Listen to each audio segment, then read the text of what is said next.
네, 안녕하세요. 굿데이 김동미입니다. 오늘은 전문건설 면허 중 기계설비 공사업 면허 취득하기에 대해서 확인해 보도록 하겠습니다. 먼저 기계설비 공사업은 건축물, 플랜트, 그 밖의 공작물의 급배수, 위생, 냉난방, 공기조화, 기계기구, 배관 설비 등 조립 설치 공사를 진행합니다. 건축물 등 시설물에 설치하는 급배수, 환기, 공기조화, 냉난방, 급탕, 주방, 위생, 방음, 방진, 전자파 차단 설비 공사, 플랜트 안의 배관, 기계 기구 설치 공사, 기계 설비를 제어하기 위한 제어기기, 지능형 제어 시스템, 자동 원격 검침 설비 등의 자동 제어 공사, 시스템 에어컨 공사, 지열 냉난방, 기기 설치, 배관 공사, 본행, 열 절연 공사, 옥내 급배수 배관 개량, 세척 공사, 무대 기계 장치 공사, 자동 창고 설비 공사, 냉동 냉난방 설비 공사, 집진기 공사, 철도 기계 신호 공사, 건널목 차단기 설치 공사 등을 진행하게 됩니다. 자, 기계설비 공사업 진행을 위해서는 반드시 면허 취득을 하셔야 하고요. 1,500만 원 미만의 공사만 기계설비 공사업 등록 없이 진행 가능하다는 걸 확인하시고 진행하면 도움이 될 거라 생각합니다. 자, 다음으로는 기계설비 공사업의 등록 기준에 대해서 확인해 보도록 하겠습니다. 기계설비 공사업은 자본금, 공제조합, 기술 능력, 시설 장비 이렇게 네 가지 모두 충족되었을 때 비로소 기계설비 공사업 등록이 가능합니다. 자, 자본금, 기술 능력, 공제조합, 사무실 등 등록 기준, 증빙 서류가 준비되었다라고 하면 사무실의 소재지가 위치한 시도 내 관할 관청에 공사업 등록 신청을 하고 관할 지방 자치단체에서 공사업 등록을 심사해서 수리하고 대표님께 통보합니다. 통보를 받은 대표님께서는 해당 시군구청에 방문하셔서 공사업 등록증 및 등록 수첩을 수령합니다. 이때 등록 면허세와 채권 매입 영수증 반드시 지참하고 가시면 됩니다. 자, 다음으로는 기계설비 공사업의 등록 기준 중 자본금 기준에 대해서 확인해 보도록 하겠습니다. 법인 사업자나 개인 사업자 모두 1억 5천만 원 이상 준비하시면 됩니다.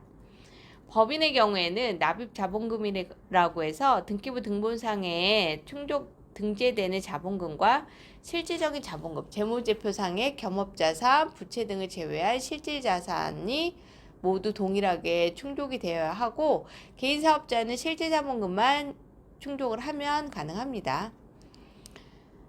자, 기업 진단을 받아야 하는데요. 다음으로는 재무제표상의 겸업자산, 부채 등을 제외한 건설업만을 위한 실질적인 자본금을 판단하는 과정으로 신규 법인은 20일 이상, 기존 법인은 30일 이상을 금융기관에 예치하고 평균 잔액을 유지한 후에 기업 진단이 가능하며 회계사, 세무사, 경영지도사를 통해서 기업 진단을 받는데요.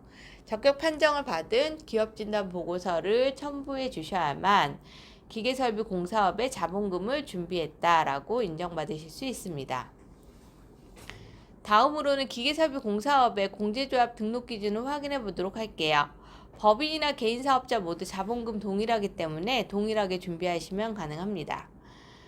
자, 공제조합은 건설업에서 발생하는 각종 하자나 채무 등에 대한 보증을 해주는 역할을 진행을 하며 기존의 사업자 같은 경우에는 개인 사업자든 법인 사업자든 미리 공제조합에서 진행하는 신용평가를 받고 신용평가 등급에 맞춰서 출자금을 예치하시면 되고 신규 법인의 경우에는 C등급에 해당하는 50자에 해당하는 금액을 예치하고 약 5천만 원이에요. 예치하고 보증하는 금액 확인서를 발급받아서 첨부해 주시면 되고 면허 발급 후에 예치금은 출금은 불가능하고 약 2년 뒤에 한 60% 정도는 대출이 가능합니다. 이 부분 확인해서 진행하면 도움이 될 거라 생각합니다. 다음으로는 기계설비 공사업의 기술 능력 기준에 대해서 확인해 보도록 할게요.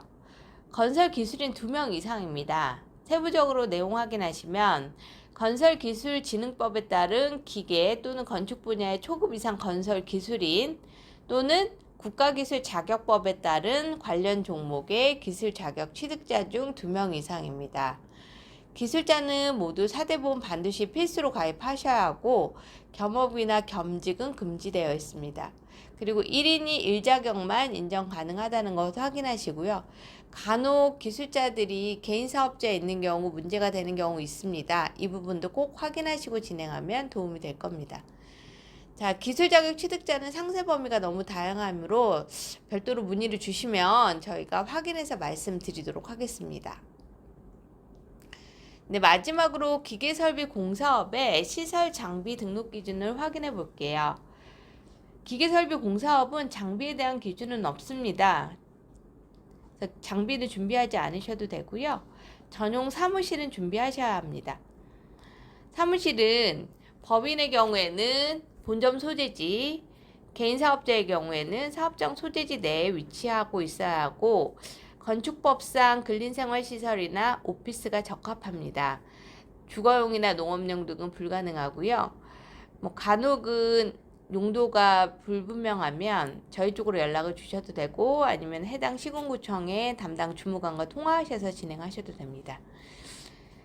기계설비 공사업의 사무실은 단독 공간이어야 하고요. 타업체와 공동으로 사용은 불가능합니다. 간혹 같이 사용하여야 하는 경우가 간혹 있는데요. 이런 경우에는 별도로 반드시 출입문 별도로 있어야 하고 벽체로 분리되어 있는 경우에는 인정받을 수 있다는 것 확인하시고 진행하시면 도움이 될 거라 생각합니다. 자, 여기까지 해서 저희 기계설비 공사업에 대한 전반적인 설명을 드렸고요. 기계설비 공사업 진행하시면서 좀 더 궁금한 사항이나 어려운 부분이 있다면 아래 연락처로 연락 주시면 언제든지 전문 컨설턴트를 통해서 상담 가능하다는 것 확인하시고 진행하시면 좋을 것 같습니다. 자, 오늘 하루도 좋은 하루 보내세요. 감사합니다.